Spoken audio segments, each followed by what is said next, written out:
Hey, what's up guys, it's Dragon from Strong Dragon Training, and I want to carry on today with the video based on the last video that I posted on the idea of the pump or pumping an exercise.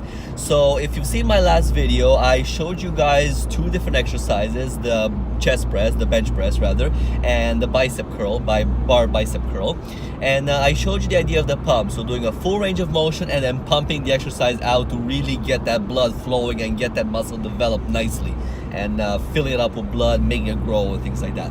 Today I want to show you a little bit of a difference between the partial movements, so the lower half, the upper half of a full range of motion, and the pump concept.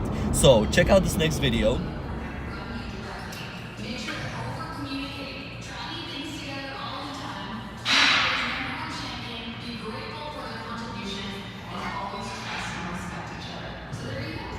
Okay, so as you can see, the exercise of choice on this one is the bicep curl.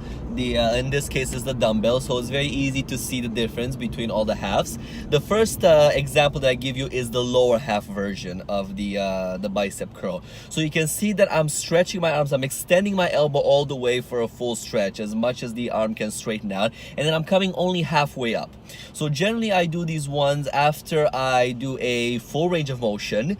I really feel the bicep getting pumped up and getting tired, burning, filled with lactic acid, and then I do these lower halves just to, as I mentioned in the previous video, to piss the muscle off, right? So I do those lower half. I really put emphasis on the bicep tendon, the insertion point, and it gets that burn to the next level, gets developed a little bit more. And you know how sometimes the concept of there's upper abs and lower abs, or the lower part of the abs or the upper part of the abs, which is not really true. Well, it's kind of almost the same idea with this bicep, right? Even though it's one muscle from top to bottom, you can't really split it in half. But when you do these lower halves, you will feel most of the tension in the lower part of the bicep. Now the next one is going to be the upper part. So check out what I'm talking about first.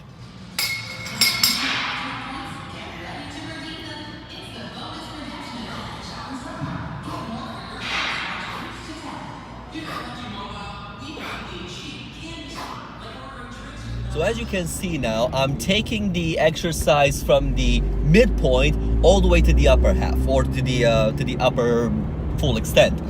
The idea of this one is the bicep is flexed continuously, right? So you don't get that stretch option like you do in the lower halves, right? So when you do full range of motion, you have a full stretch of the muscle and then a full contraction of the muscle.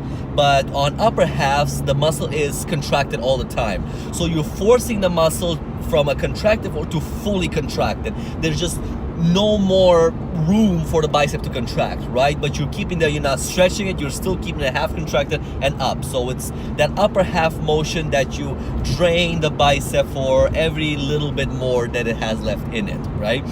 So in some exercises, like, do take into account that once you do a full range of motion, you are just burning whatever muscle you're working right out, okay? So you're stretching it, you're flexing it 10, 15, 20 times, however many you're doing. But then to add these halves, if you can, a very good outcome of that would be to do a full range of motion, lower half, upper half. Second set, full range of motion, upper half, lower half, right? So really shock the muscle from that point of view.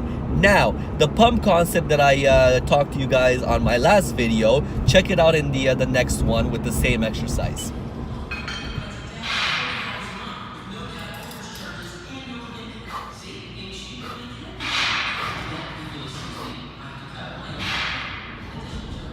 Okay, so did you see the difference? First one was lower half, second one was upper half, and now the pump. The pump stays dead center, okay? Doesn't fully stretch the muscle, doesn't fully contract the muscle. So, as I mentioned in the last video, this is the ultimate piss-off point of the muscle. So it's tired, it wants to just let go of all weight, to not do any more contraction, but you're forcing it to get that extra little bit in the middle, and you're building that lactic acid through the top. If you want to take it over the edge and just destroy the muscle whatsoever, I sometimes do 7 full range of motion, 7 lower half, 7 upper, and by the time I get to the pumps, I barely get any more like maybe 2 or 3 and the muscle is just dead. Especially a small muscle like the bicep, you get that lactic buildup just like that. All right, so but the main point of these videos was to see the difference, right? The pumps are not the same as the partial movements, right? They're not the same as the lower partials or the upper partials. They're different. They work the muscle a different way. Lower partials, or lower halves as I call them, works from a full stretch position of the bicep to a half contracted. Full stretch, half contracted.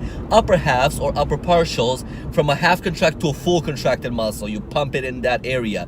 And this one, the pump motion, is essentially staying right in the center. You don't fully stretch, you don't fully contract, you just keep it there in the middle. You boom, boom, boom, boom, and you just hear the muscle going, why are you doing this to me, right? But you love it because it's pain, it's shaping the muscle, it's building it, the muscle hates it, but you secretly love it, so you keep on doing that.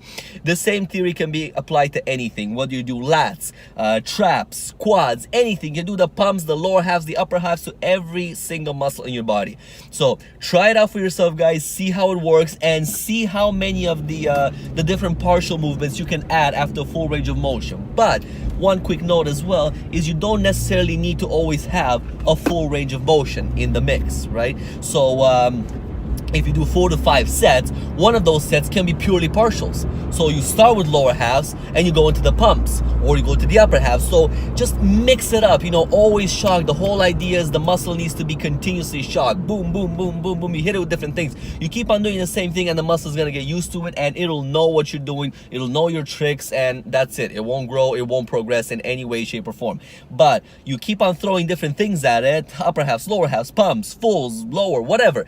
You just keep on shocking and you're gonna keep on seeing results. There's not gonna be any more plateaus from that point of view.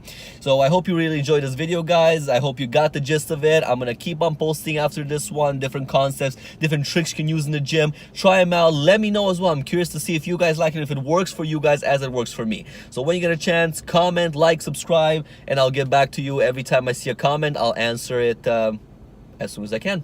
You have a great one. Thank you for watching this video. I hope you enjoyed it. If you would like to see more, please follow us on YouTube or Facebook or Instagram, and we'll be posting lots more interesting concepts and lots more exercises and training tips that will help you in your workout every day.